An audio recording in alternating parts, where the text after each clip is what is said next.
جہیز نہیں ہے، پیسے نہیں ہے، کہاں سے لے کر آئیں؟ گاڑیاں، موٹر سائیکلیں، مشینیں، بیڈ روم کا سامان، اے سی، فریج، وہ دینے کے وسائل نہیں تھے، لڑکی کو نہیں لے کر گئے، رخصتی نہیں ہوئی ہے۔ ابو کا ایکسیڈنٹ ہوا تھا، سر پہ چوٹ لگنے کی وجہ سے ابو کی یادداشت چلی گئی تھا۔ ہمارا اپنا گھر تھا، سیل کر کے ابو کا علاج کروایا۔ ابو کے ہوتے ہوئے شہزادیوں جیسی زندگی تھی، اس کے بعد ہم آج در بدر کے دھکے کھا رہے ہیں۔ امی میری بیمار ہیں، اب بیچنے کو بھی کچھ نہیں ہو۔ اب بیچنے کو کہ گھر میں کچھ کھانے کے لیے بھی نہیں ہے، اتنے پریشان ہیں۔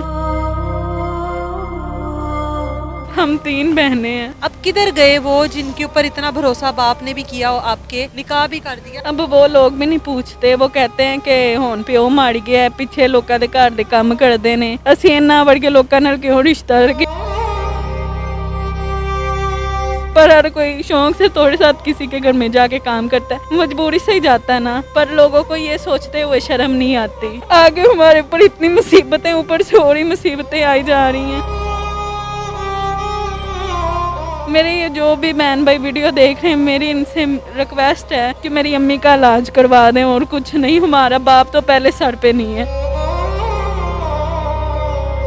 جہیز ایک لعنت ہے، بارہا بار ہم لوگوں نے سنا، اس کے اوپر امپلیمنٹ کروانے کے لیے بہت سی مہم چلی، لیکن آج 3 سال گزر جانے کے بعد بھی یہ لڑکی اپنے گھر بیٹھی ہے، صرف اس وجہ سے کیونکہ جہیز نہیں ہے۔ نکاح ہوا لیکن جہیز نہیں تھا، 3 سال سے رخصتی نہیں ہوئی۔ باپ نے اپنے جگری دوست کے گھر اپنی بیٹی کا رشتہ کیا کہ جہیز سے بھی شاید بچت ہو جائے اور بیٹی بھی پرسکون زندگی گزار سکے، میرے اپنے جاننے والے وہاں پر بیٹی اچھی زندگی گزارے گی۔ باپ اس دنیا سے چلا گیا، بیٹی 3 سال سے اسی دہلیز پر بیٹھی ہے جہاں پر نکاح ہوا تھا، رخصتی نہیں ہوئی، جہیز نہیں ہے، پیسے نہیں ہے، کہاں سے لے کر آئیں؟ گاڑیاں، موٹر سائیکلیں، مشینیں، بیڈ روم کا سامان، اے سی، فریج، وہ دینے کے وسائل نہیں تھے، لڑکی کو نہیں لے کر گئے، رخصتی نہیں ہوئی ہے۔ ابو نے تو بڑے خوشیوں میں کیا ہوگا کہ میری بیٹی جو ہے اب میرے دوست کے گھر رخصت ہو کے چلی جائے گی۔ ابو بھی نہیں رہے دنیا میں، آپ بھی نہیں گئی ہو رخصت ہو کر، کیا ہوا ہے؟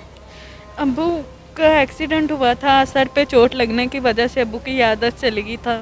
اس کے بعد ہمارا اپنا گھر تھا، گھر ہم نے سیل کر کے ابو کا علاج کروایا۔ مطلب جب ابو تھے تو صحیح تھا سب کچھ، ابو زندہ ہوتے تو جہیز ملنا تھا۔ بالکل، ابو کے ہوتے ہوئے شہزادیوں جیسی زندگی تھی، ہمیں نہیں پتا تھا کہ اب ہمیں در بدر کے دھکے کھانے پڑنے تھے۔ بس ابو پھر گھر بھی سیل کر دیا ابو پہ، ہم نے کہا چلو، میری والدہ نے سوچا کہ میرے سر کا صحیح بچ جائے گا تو میری زندگی ان کے ساتھ ہی ہے، پر ابو بھی نہیں رہے۔ اس کے بعد ہم آج در بدر کے دھکے کھا رہے ہیں۔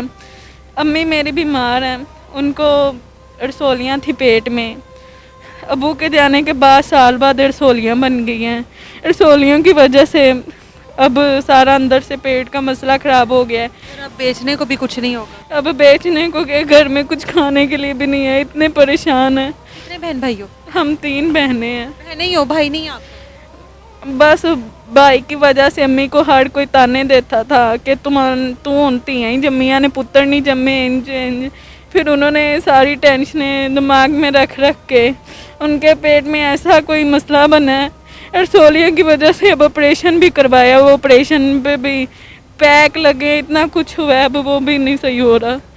ڈاکٹر کہہ رہے ہیں دوبارہ آپریشن ہوگا، دوبارہ سارا علاج ہوگا، پر اب گھر میں کچھ کھانے کے لیے گنجائش نہیں ہے۔ یہ بتاؤ کہ وہ رشتے، وہ ابو کے دوست جن کے گھر میں آپ کا رشتہ طے ہوا تھا، اب کدھر گئے وہ جن کے اوپر اتنا بھروسہ باپ نے بھی کیا ہو، آپ کے نکاح بھی کر دیا، کدھر ہے وہ لوگ؟ اب وہ لوگ بھی نہیں پوچھتے، وہ کہتے ہیں کہ ہون پیو مار گیا ہے، پیچھے لوکاں دے گھر دے کام کردے نے، اسی انہاں وڑ کے لوکاں نال کیوں رشتہ رکھے؟ پر ہر کوئی شوق سے تھوڑے ساتھ کسی کے گھر میں جا کے کام کرتا ہے، مجبوری سے ہی جاتا ہے نا۔ ان کی بھی بیٹی ہیں، وہ یہ نہیں سوچتے کہ چلو اج ساڈے نال انج ہوئی ہے تے اسی کسی دی دھی بہن کر رہے، پر لوگوں کو یہ سوچتے ہوئے شرم نہیں آتی۔ خوش تھی اس رشتے سے؟ باپ نے کیا تھا، ہمارا کون سا ایسا کوئی ریلیشن نہیں تھا، ابو نے کیا تھا۔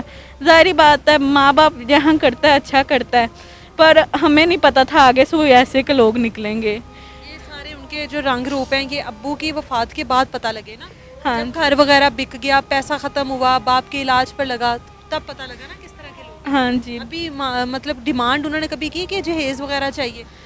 کسی نے بات کی تھی، ہمارے دور نزدیک کے رشتہ دار، انہوں نے کہا باپ فوت ہو گئے، چلو بیٹی کی رخصتی کرتے ہیں، پیچھے میری 2 بہنیں ہیں،